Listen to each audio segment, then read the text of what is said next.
You have to pick. You can only pick one. Oh no, we're there already. One man and one woman as your definitive choice for Rider of the Year. I got it. I'm gonna. I got it. I'm gonna go through. We have nominees. I want to go first. I have a whole list of nominees. I have a special mention. I have a whole list of Honorable nominees.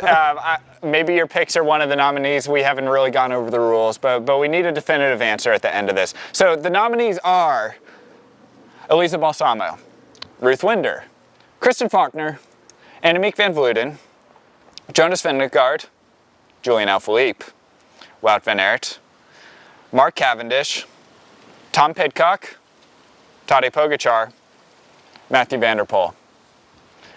And I'm going to throw in Fabio Jakobsen because what a comeback. What a comeback. Did I miss anyone? I mean, you pretty much named everybody who won at least 3 or 4 stages this year in a major tour. You have Vonda Bregan, who we should give an honorable mention to. I didn't put her on the list because she wasn't.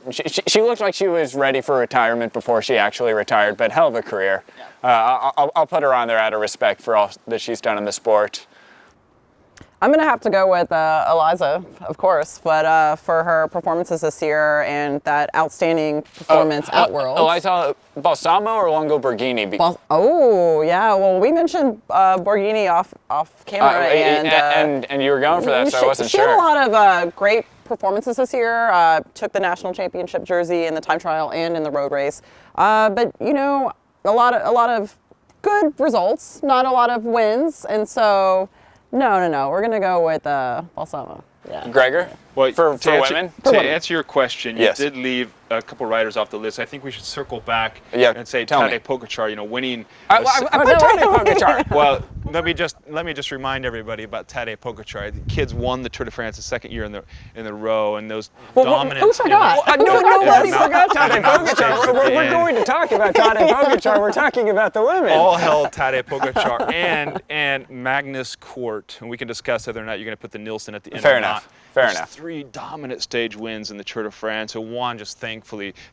One had, it was Lawson Craddock, who I've yet to see here around Austin. He lives around here, just like put in all the effort and gave that win to Magnus especially in the Kort Vuelta. Nielsen. I mean, wow. But you're completely off topic Because I'm talking.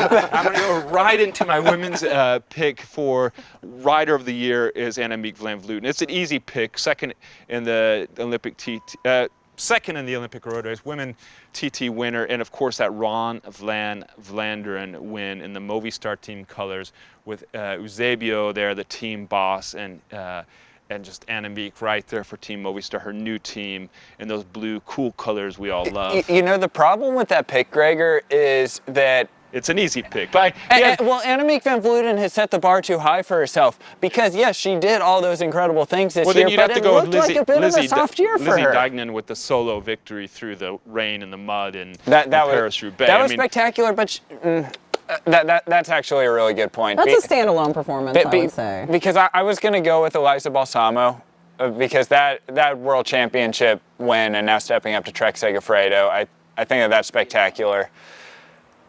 I don't know, actually, if I can pick one now that you threw Lizzie's Roubaix win in. I'm going with Elisa Balsamo. I'm sorry. That was a huge upset.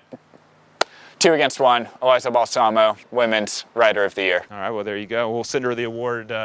Get your address. We'll put the Flo award in the mail and over to Italy. She'll get the award. But over to guys, though, we already alluded to the strong performances that he had this year. I've got to go with Cavendish. He's always been one of my favorite riders, and I didn't see him coming back. I really will say, he became a comeback kid this year. No one saw that. That was I did. Okay, let's hear it. I told everybody, Cavendish is not done. Did you really? Okay. Put him There in were the so many things that were in Cavendish's favor. With Ewan crashing. Well, first Sam Bennett not getting picked for the Tour, and then Mark getting a selection in the Tour. And then we had a lot of the sprinters wiped out of the Tour de France. Viviani. So it was luck. Well, a lot of things. He's quantifying it with luck. A lot of things went in his favor. I think when we're talking about someone who consistent all year round, not just in the Tour de France, but also in the Tour de France, but also. in the Amstel Gold Race, in cyclocross, 3-stage wins in the Tour de France, and just in the last couple weeks, a few more cyclocross wins to add to his name. I think you know who I'm talking about, right? No, it's not Mark Cavendish. Is he Belgian? Gregor's keeping us on his toes. It's Wout van Aert. He's Belgian, yeah. I mean, wow. Mont Ventoux 2-stage win, TT win there in Bordeaux when it's baking hot, and then on the Champs-Élysées shuts down Mark Cavendish. So, I agree with you because, you know, he had a better year than his ever rival, Mathieu van der Poel, but whenever we talk about these guys, we always talk about now a trifecta. And the third person in that list is Tom Pidcock. Yes. And while he may not have had the success of Wout van Aert on paper, this was his first year in the World Tour, and I just could not be more impressed with the guy. He wins de Brabantse-Pijl. He podiums, I want to say, in the opening weekend of the Classics.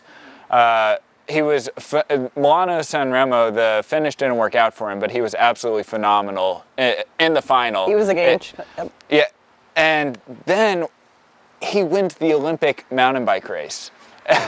and what Tom Pidcock has, you know, both Tom Pidcock and Wout van Aert have one thing going for them. I think against Mathieu van der Poel is Mathieu van der Poel. He's the best rider to watch of those three because he's dramatic things like he's either winning in just amazing, unbelievable fashion, like how did he do that, like stage 2 at the Tour de France, or just something terrible is happening, like him. He puts a show on. Like him crashing and going over the bars in the finale of Flanders in 2020, or that was 2020, right? Or maybe 2019. 2019. Yeah. It's all blending together, but yeah. And you know, his cyclocross season, it keeps being delayed because of a knee issue. He was also in the Olympic mountain bike race when, you know, head over heels right in front of Tom Pidcock and didn't crash Tom Pidcock off that drop. So while Wout van Aert had an incredible season, I have to say I am more impressed with Tom Pidcock and the promise that he shows. Because it was a huge step up for him. How many stages did he win in the Tour de France? He didn't go, so you have no idea how many he could have won. But he could have won unlimited stages. I mean, come on, Michael. And he's the world champion We're talking about the rider. mountain We're bike. talking about the rider of the year. Olympic champion, gold medal. So who's our rider of the year for the men? Do we have to pick one? We have to pick one. You're right, it's Wout. I'll roll over on that. It was a hell of a season. It was a hell of a season.